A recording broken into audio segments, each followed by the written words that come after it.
দেখছেন খবর দিনভর বাংলা। বাংলায় কথা বললেই বাংলাদেশি, তারই ভিত্তিতে শয়ে শয়ে বাংলাভাষী এবং বেশিরভাগ ক্ষেত্রে সংখ্যালঘু সম্প্রদায়ের গরিব মানুষকে বাংলাদেশি তকমা দিয়ে হয় ডিটেনশন ক্যাম্পে আটক করা হচ্ছে, নয়তো সীমান্তের ওপারে স্রেফ ঘাড় ধরে বের করে দেওয়া হচ্ছে। বাংলায় কথা বললেই কাউকে বাংলাদেশি বলে দাগিয়ে দেওয়া যায়? প্রমাণের কোনো প্রয়োজন নেই।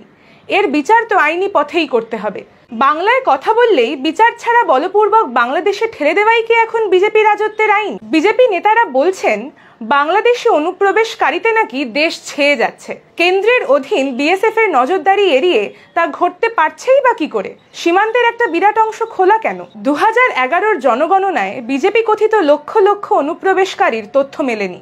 গোটা দেশে মুসলিম জনসংখ্যার হার বেড়েছে এমন কোনো পরিসংখ্যান কোনো সমীক্ষাতেও নেই। এই হেনস্থার ঘটনা অনেকদিন ধরেই ঘটে চলেছে।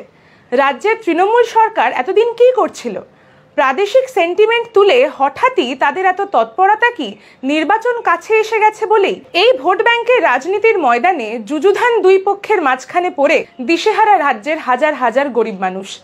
এদের এবং এদের পরিবার পরিজনদের আতঙ্ক ভোটবাজ দলগুলো ও তাদের নেতানেত্রীরা অনুভব করতে আদেও পারেন কি? মিথ্যে প্রচার থেকে বেরিয়ে এসে চোখ খোলা রেখে যুক্তিবিজ্ঞানের আলোয় সত্যকে চিনে নিতে হবে জনসাধারণকেই। একই সঙ্গে রাজ্যের সংখ্যালঘু মানুষকে এই ভোট ব্যাংকের রাজনীতির বিরুদ্ধে দাঁড়াতে হবে। মাথা উঁচু করে মর্যাদার সঙ্গে দেশের যে কোনো রাজ্যে বসবাসের, কাজ করার গণতান্ত্রিক অধিকার বজায় রাখতে সংঘবদ্ধভাবে রাজ্যের তৃণমূল সরকার এবং কেন্দ্রে বিজেপি সরকারের ওপর চাপ তৈরি করতে হবে।